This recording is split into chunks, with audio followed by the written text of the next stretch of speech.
So it is now my privilege to introduce our next session, which are treatment options specific to peritoneal mesothelioma. As Dr. Klindler pointed out, many studies really only focus on pleural. And so this next session is featuring the dynamic duo of Dr. Kiran Turaga and Dr. Travis Grotz. Dr. Turaga is from here in town, University of Chicago Medicine, and partner in crime here is from the Mayo Clinic. Flew in hot and heavy, got here just in the nick of time. So I'm going to let them start. Their bios are in the back. And take it away, guys. Thank you. Here's the masks are off. Okay, for presentation. Thank you. Thank you. Thank you so much. Hi, good morning, everyone. And thank you for being here for this session. I'm Kiran Turaga, and we're going to try to keep this somewhat interactive.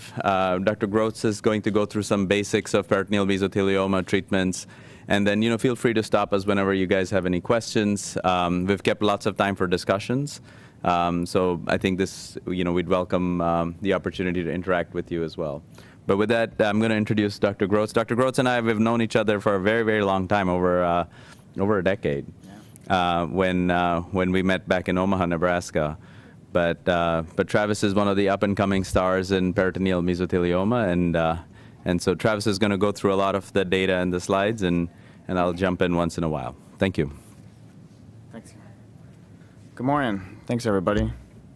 Let's advance it right here. Okay, perfect. All right, good morning.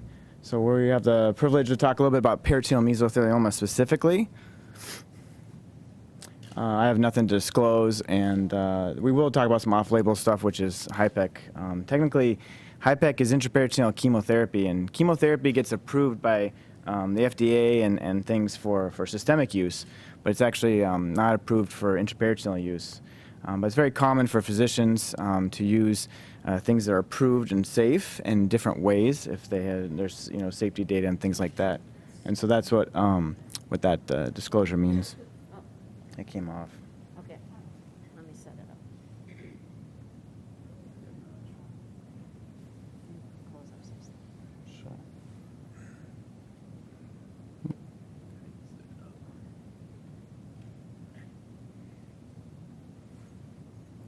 There. Okay, perfect. All right.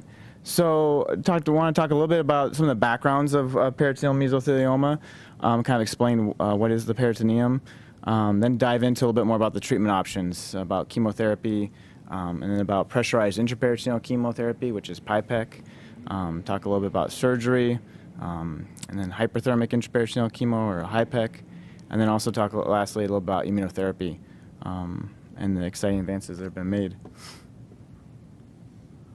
So I often get this question, what is the peritoneum? And I think it's hard sometimes when people to understand what exactly it is. And so it's basically the lining of your abdomen. And so, it's like a box, your abdomen, pictured here, and your organs are inside, and they're coated in a lining, which is a few cell layers thick, called mesothelial cells, called the peritoneum. So it covers the entire inside cavity of the abdomen.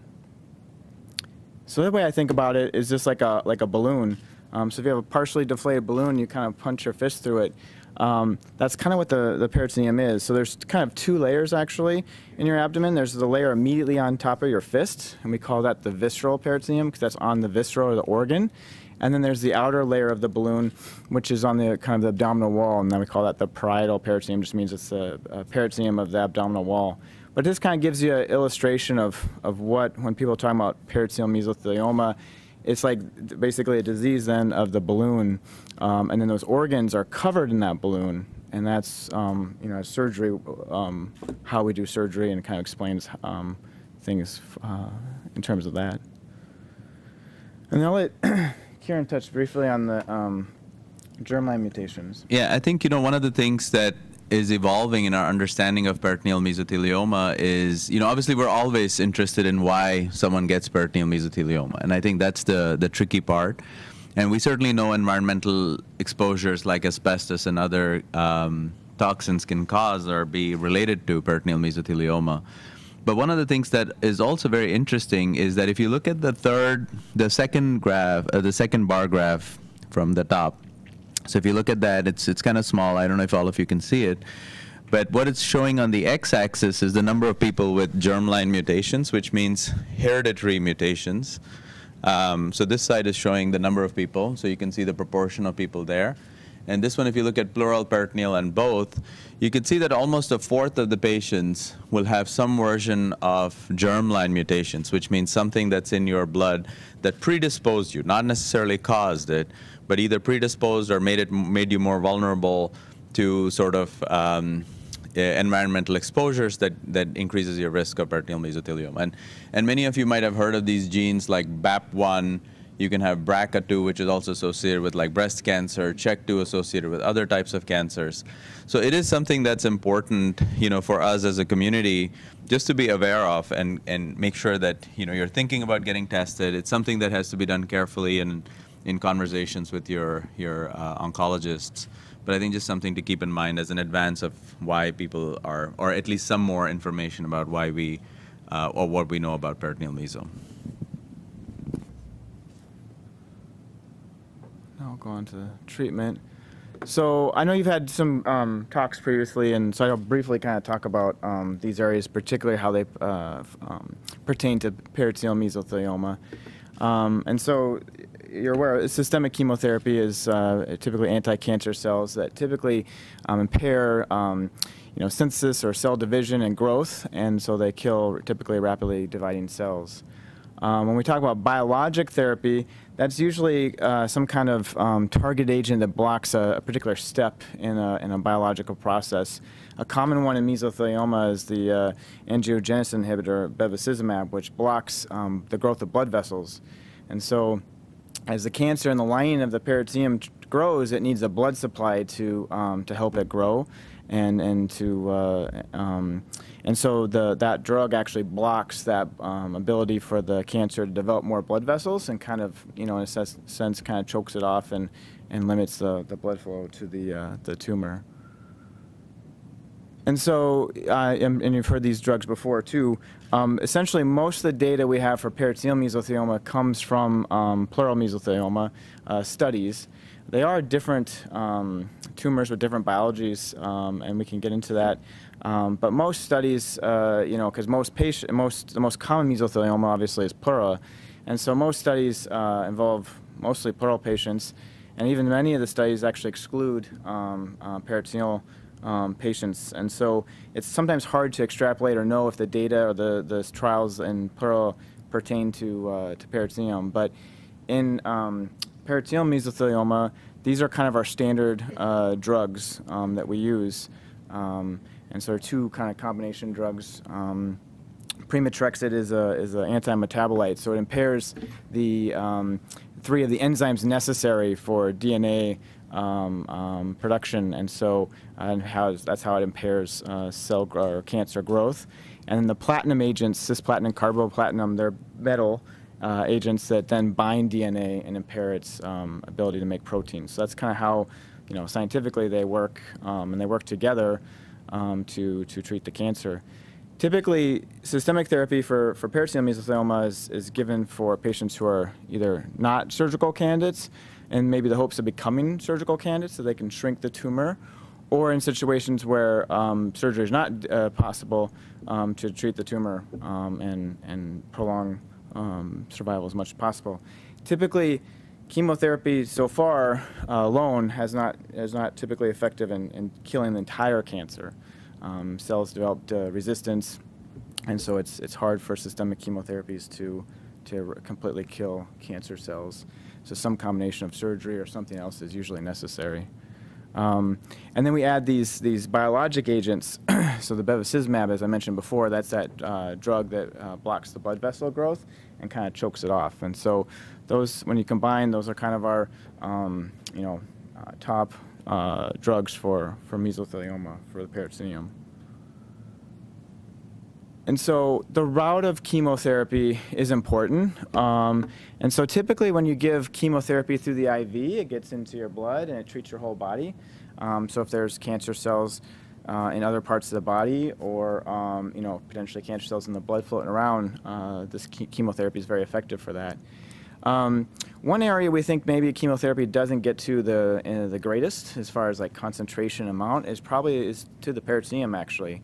There's a little bit of a barrier there in the lining of the peritoneum, kind of a functional and physiological barrier. And so when you give chemo through the IV, and then you try to measure that chemo in the peritoneum, it doesn't get there very well. It has to go through all these cells, and so the concentration kind of fades out. And then vice versa, when we give chemotherapy in the belly, the same thing is true. It tends to stay in the belly. Some of it gets absorbed, but not typically a lot, and so you can give higher concentrations, typically of chemotherapy in the abdomen. It has more of a local effect. And so that's kind of how, intraperitoneal chemotherapy came about many decades ago. And so one of the newer methods of doing chemotherapy in the belly is pressurized. So it's like an aerosol. So I explained it's like a spray can. And the thought is that pressure may be able to kind of push this chemo into the cells. So the cells kind of have a little bit of osmotic pressure or pressure that keeps the chemo from coming in. And so if we can overcome that with that pressure, we might be able to drive the chemo into the cancer cells. And so that's kind of how HIPEC is thought to be more effective. And it's kind of interesting because we actually use much lower doses of chemotherapy in HIPEC, and it must be because it gets into the cells so well, because higher doses are too toxic. So it is a general anesthesia. It's a general surgical procedure. So patients can't be awake for this. It's uncomfortable because we do have to put pressure inside your abdomen. And so it's under general anesthesia. It's relatively brief, typically about 30 minutes. And then there's like a spray nozzle essentially that kind of sprays the chemotherapy into the abdomen, and then just kind of moves around by air and flow dynamics, and then it's evacuated, and then patients are woken up, and so there's a side effects, of course, of general anesthesia, incisions, and discomfort from that, but in general it's pretty well tolerated because the chemotherapy kind of stays in the peritoneum, and not a lot gets absorbed and causing toxicity. So this is relatively new application of chemotherapy. Mainly done in Europe. That's where really most of the data comes from. This is not FDA approved yet in the US, but there are several sites and clinical trials that are ongoing right now looking at this. And I think here's actually one of the studies. Many of the studies have included patients with all types of tumors and looking at it, but this one in particular was just for mesothelioma patients. And basically showed that a nice thing about the HIPEC procedure is that the surgeon's in the operating room and looking at the peritoneum each time. And so rather than having to wait to get a CT scan or MRI and try to measure and see if you're responding, the surgeon can look at the tumor, the lining of the peritoneum there. We can biopsy it, and the pathologist can tell us if the cancer's dying or if it's still alive. And we can also see it. It tends to kind of flatten out with treatment and kind of go away and become a scar. And so that's kind of the goal. And so in this study, in over 50% or over half of patients, there was some degree of response and regression. And in as many as 20%, it was pretty significant response. And even some people had a complete response. The bar charts here just show this 4 is like a complete response. So you can see, this is the first pressure treatment. Most people had a minor response. But if you keep repeating it, you start getting more and more people who will have a really good response or a complete response. Oh, yeah, thank you. That's okay. Sorry. So it is promising, and hopefully will be coming. And I think it is going to be coming to the U.S. Many places are doing this, mostly on trial right now. And then we'll talk a little about surgery. So, I think everybody knows for the primary treatment or the best treatment, the most likely to be curative intent is surgery. And these are long operations. We call them cytoreductive surgeries. And it's really because it involves kind of two things. One is because of mesothelioma is a tumor of the lining, we really have to remove all the lining of the abdomen very carefully. And so that obviously takes time and tedious work as a surgeon to clean all that out.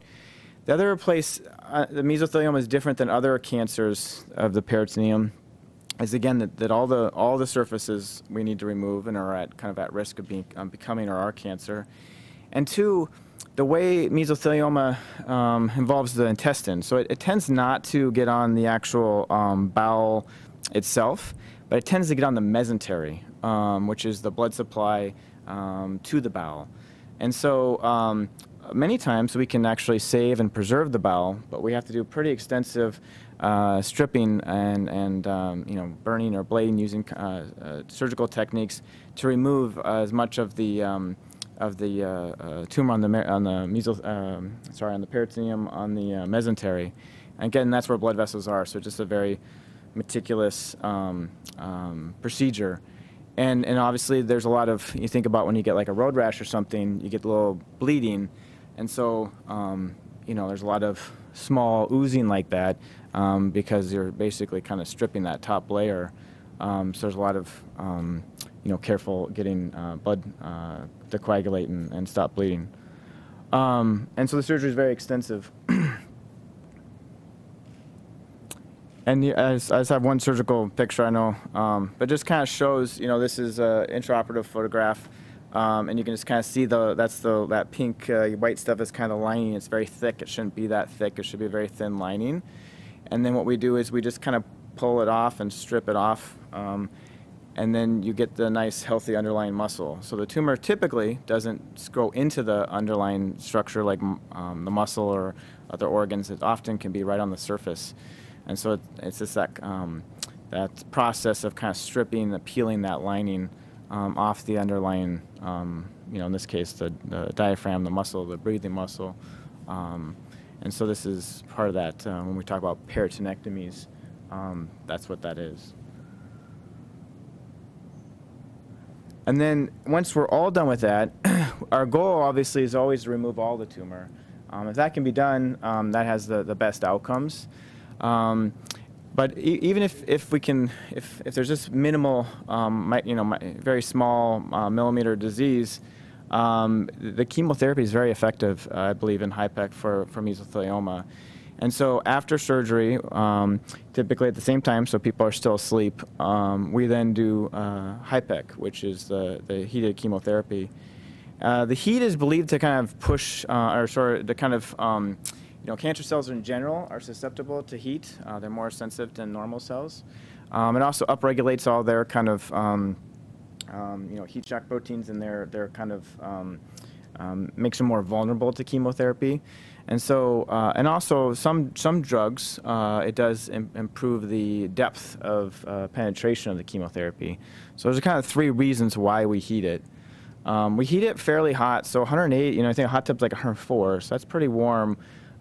It's not burning or scalding, and so nobody gets burns or scalds inside their abdomen. It's a safe temperature, and we can regulate within like 1/10 of a degree most of the time. So it's a safe heat. Obviously, we don't want you to be 108 degrees or a patient to be 108 degrees. So typically, we cool people, with cooling blankets and ice and such to keep people's regular temperature normal. And then typically we temporarily close the abdomen, and then, like I said, fill up with chemotherapy. And there's various protocols of how long and such, but it's typically anywhere from an hour to sometimes up to 2 hours time of chemotherapy. And there's also a minimally invasive version, which I'll let Dr. Charles. Yeah, no, I think, you heard about the HIPEC, which is the minimally invasive version of putting aerosol. And you also heard the fact that it's not currently widely available. And so one of the other alternative approaches that some of us have tried is essentially just a very similar version of giving HIPEC, except that you're doing it through little poke holes. And it actually it works remarkably well, especially when patients have a lot of fluid buildup in their belly. It's an outpatient procedure, so patients can go home the same day. It's still a surgical procedure. And we've actually also seen responses for patients with mesothelioma. So it's a very simple concept of putting the hot chemotherapy inside the belly, letting it circulate, but then taking it out so that then patients can go home. So kind of some advances in the way we're thinking about how to deliver chemotherapy in a less toxic, less morbid way. I think another question I get a lot too is, can you do the surgery minimally invasively? And so it is true for some cancers, and typically not mesothelioma, but others that have spread to the abdomen, and then we do, cytoreductive surgery and HIPEC. If they have really low volume, very small amount of tumor, there are studies in people who have done this minimally invasively, and it can be done.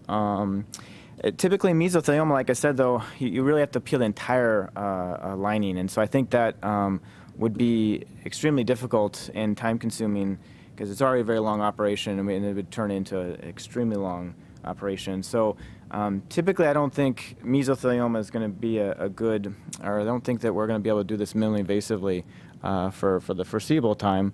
Unfortunately, it still needs to be done open. But what we have done, I think, and made significant progress is a whole research on enhanced recovery and understanding how to improve people's recovery and experience after surgery. And that can be measured in lots of things, from just the pain and time people are in the hospital, but like even recovery until they're back to work or back to functional activity. And so there's a lot of things that we've studied in how we give anesthesia and how we give fluids and medications that can improve people's recovery. And just to give an example, when I first was training to do this was not uncommon for people to be in the hospital for 3 weeks.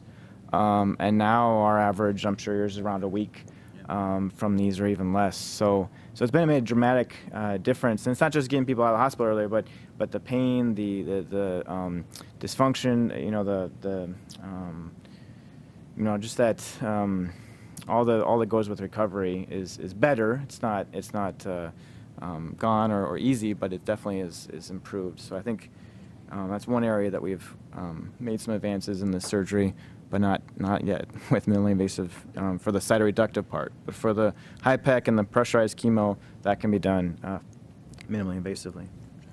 5 minutes. Oh, 5 minutes. All right. We'll skip. That was the main thing I wanted to talk about, actually.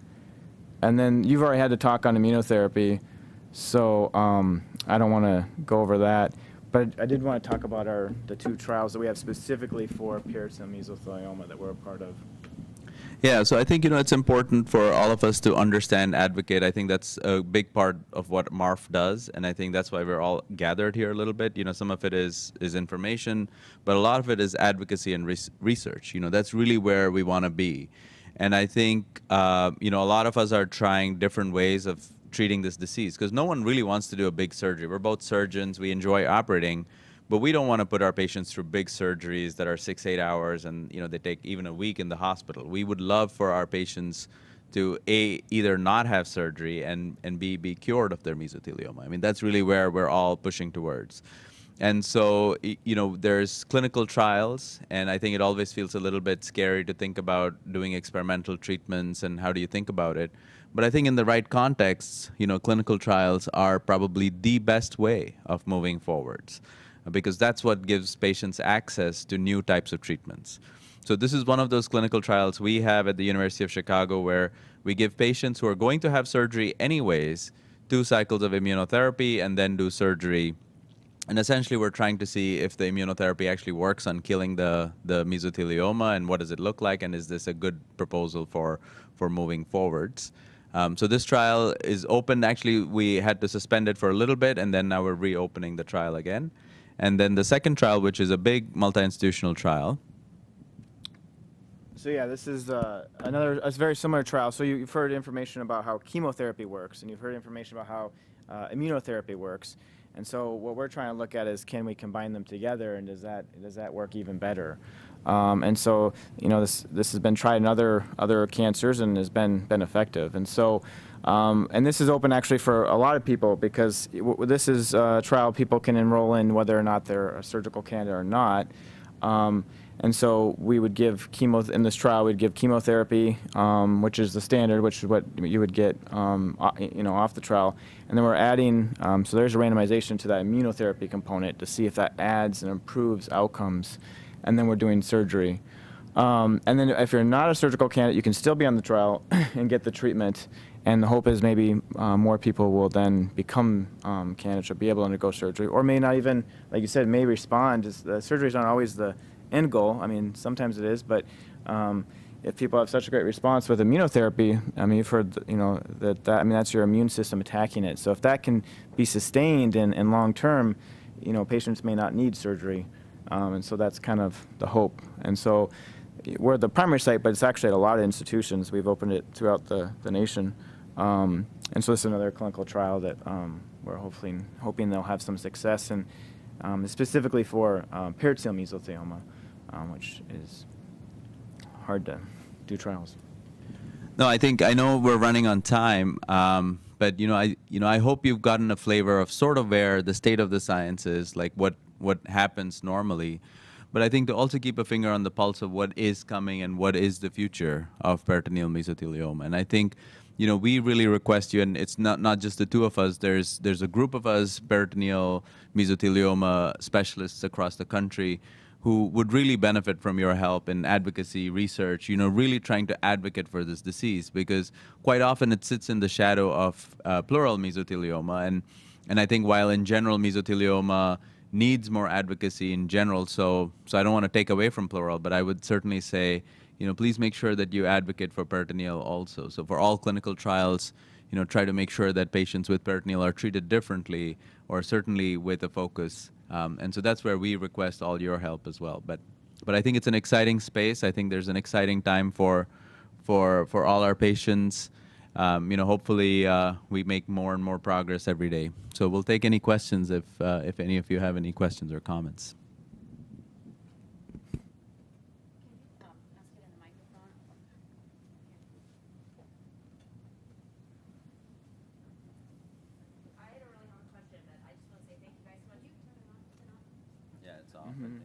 Hello. I don't really have a question, but I just want to thank you guys both for being here, and then just say, Dr. Grotz, you were my surgeon in December 2020, peritoneal surgery, and so far stable and doing well. So thank you. Thank you. Thanks for sharing. Hi, I was really curious about the HIPEC. I was treated many years ago and had intraperitoneal chemotherapy much differently than this is. So, I mean, there's a lot of questions about that. Has there been any notice of seed tumor spreading at the incision points? How large are the incisions? My husband wanted to know, is it dynamic or hydraulic? I don't know what that means. CO2 or fluid? Yes, it's CO2. Okay. And you said it wasn't fully approved in the U.S., but is it being done anywhere in the U.S.? I'm gonna let Travis answer some of that. I'll try it. Yeah. So I'll be honest. Honest. I don't personally do HIPEC yet, but we do at our Jacksonville Mayo Clinic site are doing HIPEC. And so yeah, it's laparoscopic, so it's small incisions, somewhere between 5 to 10 millimeter incisions, and that you just need essentially two, one for the port and one for the camera. And it's CO2, so it's aerosolized. It's pressure. It's about 15 millimeters of mercury is the pressure that they do, which is what we standard would do for laparoscopy. So, and then seed tumor. Oh, I would say both for the laparoscopic and the HIPEC. In our experience, I think it's very uncommon to get cancer growth into the port sites, is I think what you're seeing. And so, and you can, you're coming, usually these are repetitive procedures, so you do them multiple times. And so you're coming back each time and kind of spraying it. Do you leave ports in for that, or do you make new incisions every time? You can go back to the same incisions, but you don't leave anything in. So there is, I think Sugar Baker, and that's probably the only person I know. There's a few other places that do leave catheters in, and give chemo while people are awake. So that's another, I would say it's the least studied route, but it is another route of doing it. And yeah, but so HIPEC, there's no drains or anything left in. Okay, and they drain the, I'm sorry, and they drain the chemo back out the same day because they left mine in Yeah. to dissipate. So usually when, like if we're doing HIPEC, which is again fluid, so liquid, you're right, we usually drain it out after the surgery. And so, but if you're doing HIPEC, it's air. So we do evacuate the air. And obviously, you know, we have to get rid of that. And so there's a lot of OSHA and safety standards. Obviously, you can imagine aerosolized chemo can be dangerous to the OR staff. So there's a lot of that's one of the barriers and steps to getting HIPEC approved in the U.S. and to getting it in any hospital is just, you know, exposure to the OR staff. I think what you might be describing is, did you have a port placed in your belly and got chemo afterwards? So that is something that it's called bidirectional. It's been called long-term bidirectional chemotherapy by Dr. Sugarbaker and some of the other colleagues that are doing this, where they're giving intraperitoneal chemotherapy in addition to the cytoreductive surgery. And that's been done in Colombia. It's been done at other institutions. Also interesting. You know, just remember, right now we don't know which way is the best way of doing it. And right now, HIPEC is being applied in the setting of unresectable disease, which means we're not really thinking of surgery for them, even internationally, even in Europe. So I think, you know, the hope is, can we start applying these in different and more innovative ways? And thank you. I just want to kind of echo what she said. Thank you so much for being here. Yeah. I was at the first MARF conference here in 2006. So I'm a big advocate for HIPEC. I'm at 16 years. So. Yeah, and we need people like you. You know, you're the face that gives hope to all our patients around, and motivation for us to do what we're doing. Yeah. Thank you. We have another question.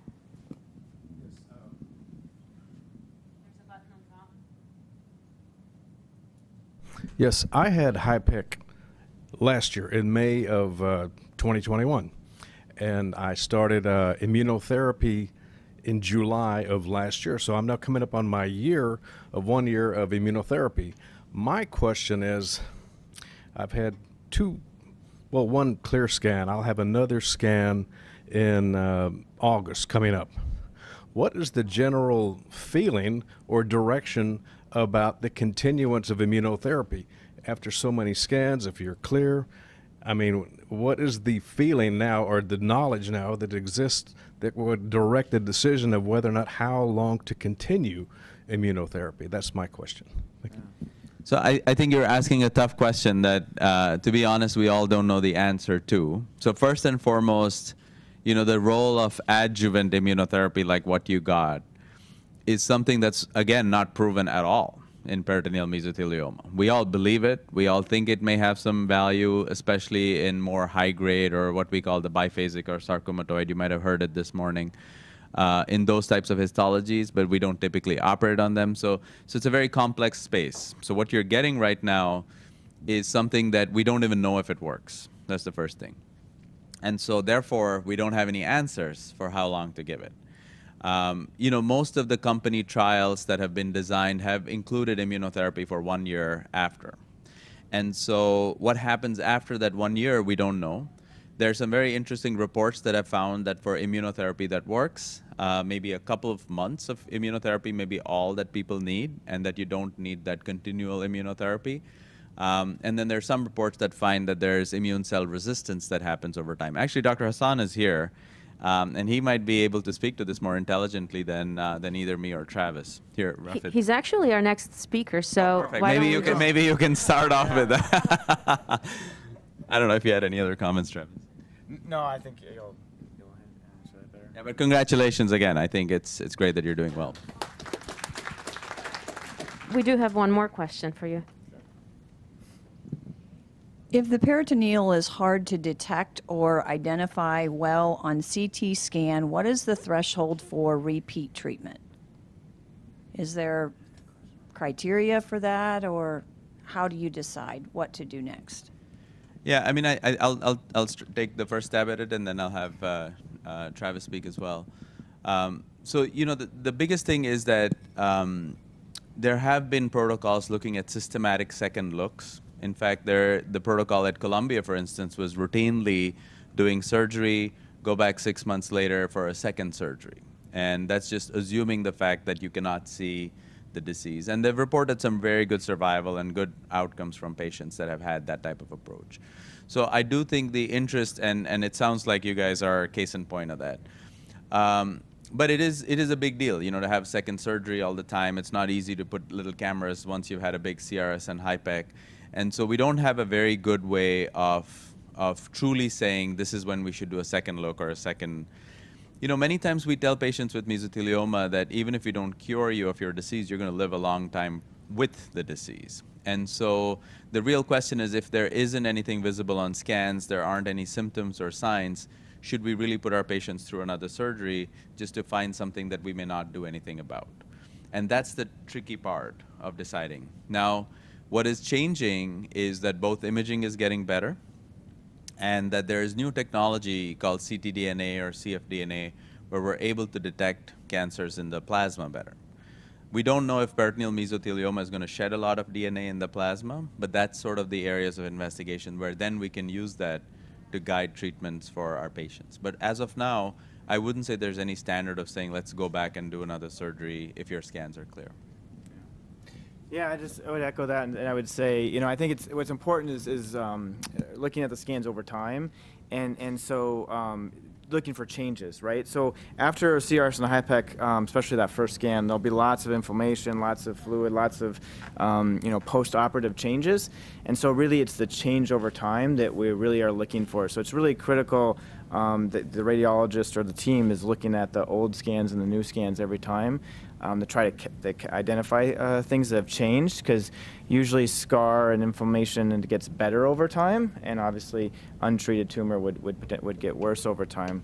And there are some tumor markers that are sometimes elevated, so it's not perfect, but we can use that in conjunction. And so if there's something on scan plus there's a rise in tumor marker, that is would be very suggestive. But yeah, the research would certainly be in cell-free DNA and looking at other ways to liquid biopsies, they call them, to try to find it earlier.